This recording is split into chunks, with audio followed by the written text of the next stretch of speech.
یەکێک لە خانمە هونەرمەندەکان کە ئەویش ئازیتا ئیبراهیمیە لە ئێستادا میوزیک ڤیدیۆیەکی نوێی خۆی بڵاو کردوتەوە کە میوزیک ڤیدیۆکە بڵاو بۆتەوە بە ناوی دەردی دووری.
سلااو کوردەوارە ئەزیزم، سلااو وەرزەکەم لە خزمەت بەرنامەی ڕەنگینە کورد و بینەندەی لە ئەزیزێ.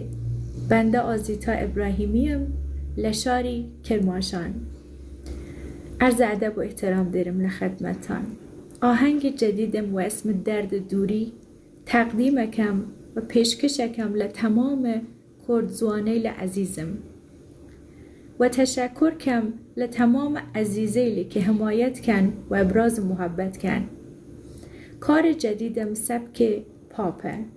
زحمت تنظیم و میکس و مستر جناب آقای مسعود نعمتی کیشاست و شاعریل عزیز جناب آقای ستار فیض‌الله زاده و مرتضی نعمتی زحمت شعری کیشانه و صدا برداری جناب آقای وحید نوروزی بیه دست خوش بود و زحمت موزیک ویدیو و کلیپ جناب آقای میلاد اشرف آبادی کیشاست و تشکر ویژه کم ل هنرمند گرامی جناب آقای وحید مجیدی که زحمت فلوتی کیشاست.